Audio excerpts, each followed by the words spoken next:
So I vividly remember the disappointment of opening the envelope with my A-level results to find I'd slipped a grade, the scramble of phoning around universities and the relief when I secured a place at Birmingham University through clearing.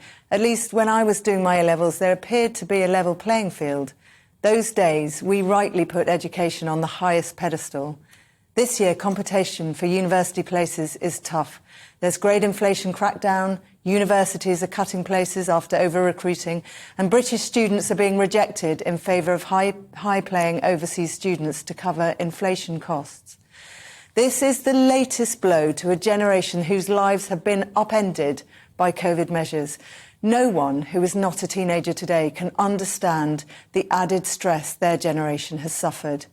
These children had to sit their exams, which could determine the rest of their education, even their lives, having spent the best part of their previous year shut at home, remote learning.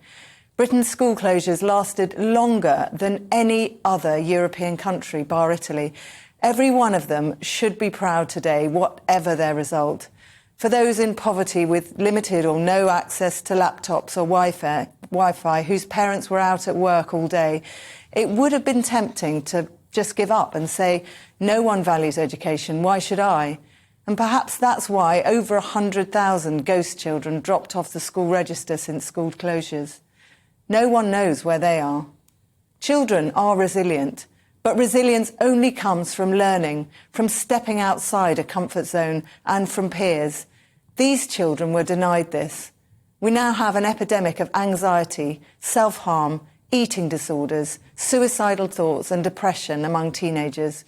The number of young people with a probable mental disorder, according to the NHS, is up from 1 in 9 before the pandemic to 1 in 6 now. Record numbers are on antidepressants and Valium as mental health services collapse. Our children are in a mental health emergency. In any disaster, we have always put children first. During World War I, we sent them to safer places in the countryside.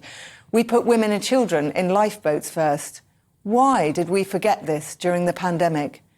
We can't now repair the damage that we've done, but the government must ensure the rights of children come first. Rather than a star for excellence on their A-level grade, we must ensure that doesn't become an asterisk to mark the pandemic year.